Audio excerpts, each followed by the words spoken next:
क्या होता है कि 10 किलो जैसे कम हो गया या 15 किलो कम हो गया तो हम अपने आप ही क्विट कर देते हैं। मतलब जो हमारे कोच थे उनको हम बताते नहीं हैं कि अभी मेरा वेट लॉस हो चुका है और मैं छोड़ रही हूँ, और हम लोग अपने आप ही उसको छोड़ देते हैं। ओके, हाय, गुड इवनिंग एवरीवन। सो आज हम लोग बात करने वाले हैं कि क्यों ऐसा होता है कि वेट लॉस करने के बाद बहुत सारे लोग वज़न फिर से बढ़ा लेते हैं या उनका वज़न फिर से गेन हो जाता है। तो इसके बारे में हम लोग आज बात करने वाले हैं, और इसको लेके मैंने कुछ पॉइंट्स लिखे हैं जिसको देख के शायद आपको भी कहीं ना कहीं ये रिलेट कर पाएँ कि अगर ऐसा आपके साथ कुछ हुआ है कि आपने एक बार वज़न कम किया और फिर से वज़न आपका बढ़ गया, तो वो क्यों हुआ ऐसा, और आप उसके साथ रिलेट कर सकते हैं। ठीक है।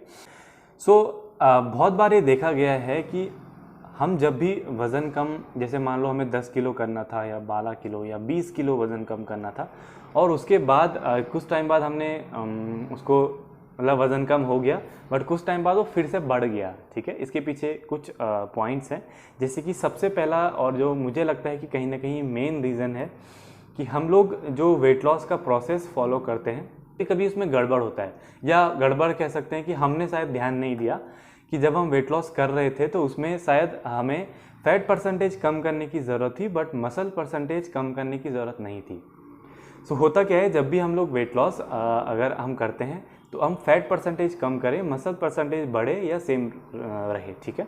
तो अगर मसल परसेंटेज भी कम हो जाता है तो उस केस में ज़्यादा चांसेस होते हैं कि जब वो वज़न कम लोग कर लेंगे उसके बाद वो वज़न फिर से वापस आ सकता है। ठीक है। ऐसा क्यों होता है इसके बारे में हम लोग नेक्स्ट में बात करेंगे। ऐसा क्यों होता है कि मसल्स परसेंटेज जब कम हो जाता है तो वेट गेन होने के चांसेस बढ़ जाते हैं। बेसिकली मसल्स परसेंटेज के साथ साथ डायरेक्ट रिलेटेड है कि हमारा जो मेटाबॉलिज्म है, जितना ज़्यादा हमारे शरीर में मसल परसेंटेज होगा उतना हाई हमारा मेटाबॉलिज्म होगा। मेटाबॉलिज्म क्या होता है आप में से बहुत सारे लोगों को पता होगा, जिन लोगों को नहीं पता है मैं बता देता हूँ। मेटाबॉलिज्म यानी कि हमारे शरीर रेस्ट पोजीशन में भी कितना कैलोरीज खर्च कर रहा है, उसकी जो दर होती है उसको मेटाबॉलिज्म कहते हैं। ठीक है। कि हमारा जो शरीर है कितनी कैलोरीज खर्च कर रहा है खाने को पचाने के लिए, या हमारे जो शरीर है उसके अंदर जो भी प्रक्रिया चल रही है उसको उसके बाद जो एनर्जी प्रोड्यूस होती है उसको, उस प्रोसेस को बेसिकली मेटाबॉलिज्म बोलते हैं। तो मसल परसेंटेज हाई होने की वजह से हमेशा मेटाबॉलिज्म भी हाई रहता है, ताकि जो शरीर है वो ज़्यादा से ज़्यादा कैलोरी ऑटोमेटिकली बर्न कर पाए। ठीक है। तो मसल परसेंटेज अगर कम होगा, मेटाबॉलिज्म कम होगा, तो कैलोरीज का जो ऑटोमेटिक बर्न होने का प्रोसेस था वो कम हो जाएगा। ठीक है। तो जो हम लोग एक्स्ट्रा कैलोरी खाएंगे वो ज़्यादा बर्न नहीं हो पाएगा, जिससे कि क्या हो सकता है आपका उसके बाद वजन बढ़ जाएगा। तो इसमें ध्यान देने वाली बात यह है कि जब भी हम लोग वेट लॉस प्रोसेस को फॉलो करें तो ध्यान दें कि हमारा लीन मसल मास बढ़े, फैट कम हो। ठीक है। फैट लॉस हमें करना है, जो भी वेट कम हो वो फैट से कम हो। राइट, ये हमें ध्यान दें। दूसरी एक चीज़ और जो कॉमन हम लोग मिस्टेक करते हैं कि हम ज़्यादातर केस में जो लोग होते हैं वो किसी पर्टिकुलर गोल को लेके वेट लॉस करते हैं। मान लीजिए आपके कुछ महीने बाद आपके घर में कोई शादी है, या आपके कोई ड्रेस आपको फिट नहीं आ रही है, तो आपका गोल होता है कि मुझे 5 महीने में इतना वेट लॉस कर देना है, और आप वो कर भी लेते हैं।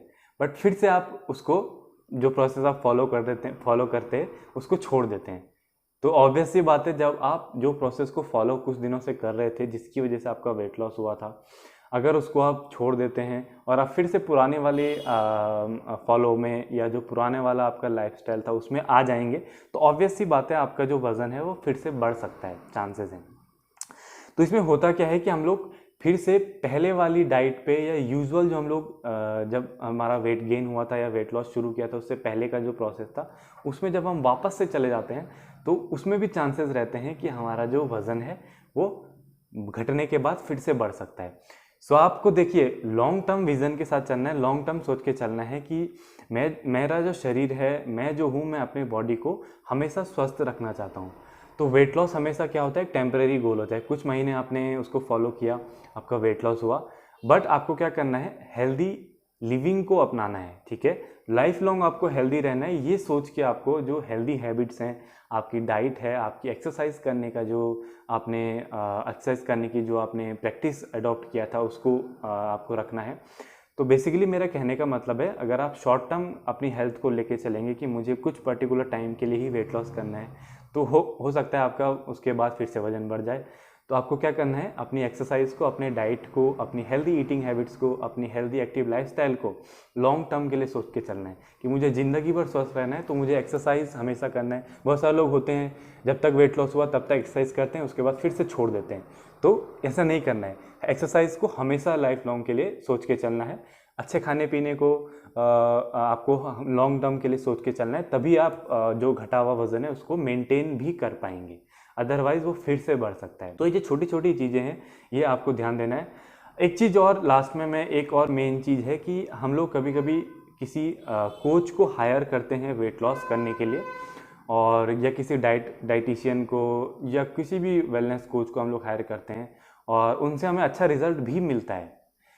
बट कभी कभी हमारा क्या होता है कि 10 किलो जैसे कम हो गया या 15 किलो कम हो गया, तो हम अपने आप ही क्विट कर देते हैं। मतलब जो हमारे कोच थे उनको हम बताते नहीं हैं कि अभी मेरा वेट लॉस हो चुका है और मैं छोड़ रही हूँ, और हम लोग अपने आप ही उसको छोड़ देते हैं। ठीक है, उनसे ये नहीं पूछते हैं कि अभी मेरा वज़न कम हो चुका है तो मैं इसके आगे क्या करूँ, मुझे ऐसे क्या प्रिकॉशंस लेने हैं कि मेरा वज़न बढ़े ना। तो उससे क्या होता है कि हमें पता नहीं होता है कि वेट लॉस करने के बाद आपको करना क्या है। तो जब भी आप वेट लॉस कर लें, अगर आप किसी डाइटिशियन से या किसी वेलनेस कोच से या कोच से आप कंसल्ट कर रहे हैं, और अगर आपका वेट लॉस हो जाता है तो उनसे ज़रूर आप बिना पूछे बिना बताए उनको मत छोड़िए। उनको बताइए कि अभी मैं छोड़ना चाहता हूँ, मैं वेट लॉस मेरा हो चुका है, कंप्लीट हो चुका है, तो मैं छोड़ना चाहता हूँ, तो मैं आगे इसको कैसे मेंटेन करूँ, मुझे इसके बारे में बताइए। तो वो ज़रूर आपको सजेस्ट करेंगे, और वो बिल्कुल भी मना नहीं करेंगे, वो ज़रूर आपको बताएंगे कि आपको आगे क्या क्या करने हैं, आप कैसे इस वेट को और अच्छे से मेंटेन कर सकते हैं, और अपनी हेल्दी लिविंग को कैसे आगे तक बढ़ा सकते हैं। तो मेक श्योर कि जब भी आप ऐसा कुछ आपको छोड़ने का आपको सोच रहे हैं कि मेरा वेट लॉस हो चुका है, मैं छोड़ना चाहता हूँ, तो आप अपने कोच के साथ ज़रूर बात करें, वो आपको बेस्ट सजेस्ट करने वाले हैं। ठीक है, क्योंकि आपके कोच हैं जो आपके बारे में जानते हैं अच्छे से, आपने उनके साथ इतना अच्छा रिजल्ट लिया है, तो वो आपको अच्छे से सजेस्ट भी कर पाएंगे। ठीक है, तो ये कुछ जो छोटी छोटी चीज़ें हैं, यही बेसिकली आपको ध्यान में देना है। और मैं आपको ये बताना चाहता हूँ कि अगर आपको कहीं स्ट्रगल हो रहा है वेट लॉस करने में, अगर आप चाहते हैं कि आपको कोई कोच आपको मेंटोर करे वेट लॉस के लिए, तो आप हमें भी कांटेक्ट कर सकते हैं, हम आपको ज़रूर हेल्प करेंगे। डिस्क्रिप्शन में आपको नंबर मिल जाएगा या लिंक मिल जाएगा, आप अप्लाई भी कर सकते हैं, फॉर्म भर सकते हैं, आपको कॉल आएगा उसके बाद, और आप उनसे बात कर सकते हैं। हमारी टीम और हमारी जो कम्युनिटी है वो आपको पूरी तरीके से हेल्प करेगी, आपको स्वस्थ रहने में, आपको वेट लॉस करवाने में, और आपके जो फिटनेस गोल है या हेल्थ गोल है वहाँ तक पहुँचाने में। ठीक है, और भी अच्छी इन्फॉर्मेशन के लिए आप इस चैनल को सब्सक्राइब जरूर कीजिएगा और बेल आइकन को जरूर दबाइएगा। Thank you so much.